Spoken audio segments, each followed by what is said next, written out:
Hello there and welcome to Star Wars Lore. Today's video is on one of the most well-known alien species in the Star Wars universe, the Twi'leks.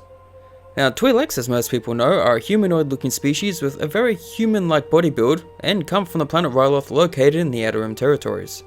A main feature that they're known for is the pair of tentacles that they have hanging down from the back of their head, called leku. And there are even some rare cases of individuals having up to 4 instead of the usual 2. Now, it is also widely believed that the name Twi'lek is derived from the phrase twin leku, and these leku are also the cause of one of the most common nicknames given to the Twi'leks, tailheads, which they actually found insulting.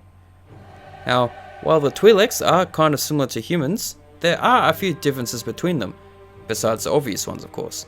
Now, the male Twi'leks do have ears very similar in size and shape to that of a human, but the female ears look very different, and they are more of a cone-shaped lump located on the side of the heads where their ears should be.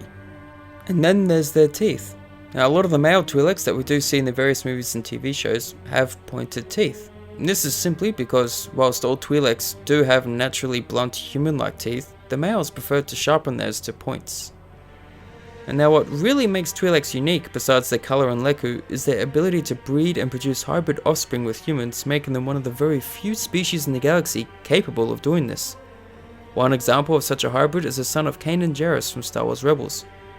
You see him towards the end of the Season 4 finale in The Ghost alongside Hera Syndulla.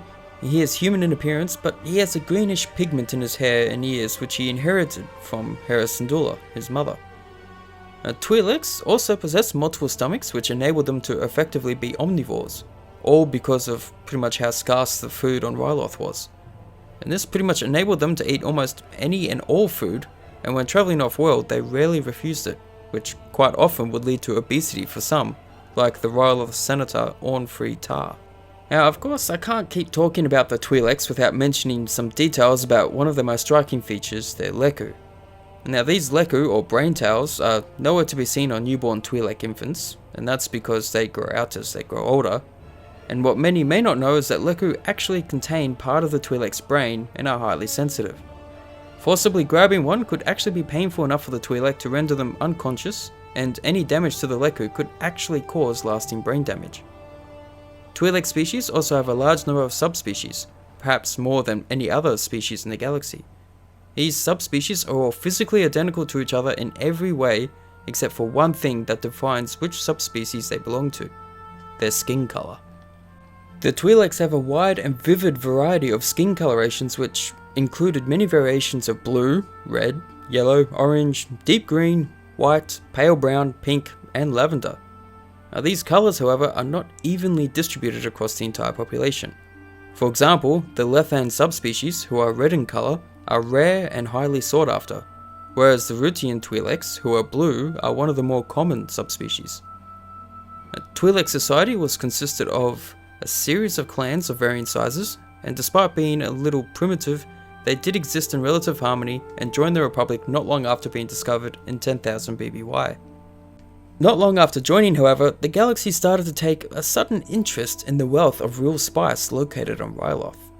So, the clan leaders decided to increase production and ship it off-world.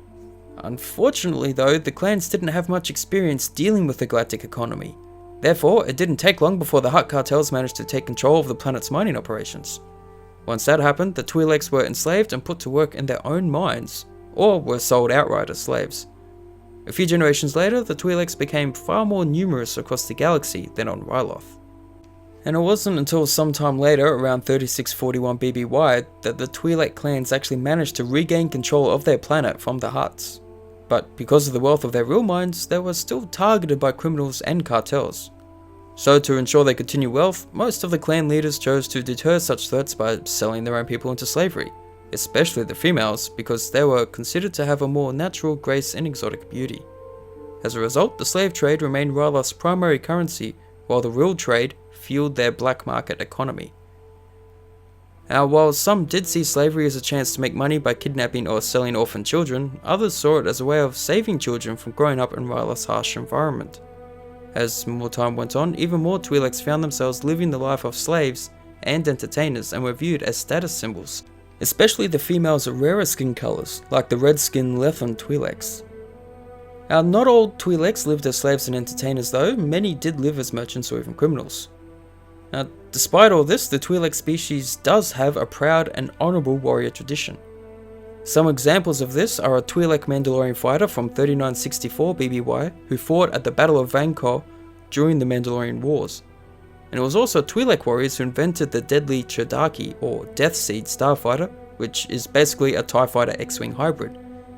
They attached the S-foils of an X-Wing onto a rotation system similar to what the B-Wing had, and then mounted that onto the cockpit of a TIE Fighter. Now, these fighters were used during the Bacta War, which occurred between 7 and 8 ABY, where Twi'lek warriors assisted Wedge Antilles in his fight against Yisan Isard. And that's the Twi'lek species in a nutshell. Now comes the part where you tell me your thoughts on the Twi'leks down below. And while you're there, if you have any suggestions for future videos, be sure to mention those as well. And I'm also going to ask that if any of you would like me to remake some of my older videos, the ones where I didn't do that good of a job with the script and or editing, be sure to let me know and I'll get to work on those as well. And until next time, take care and may the Force be with you.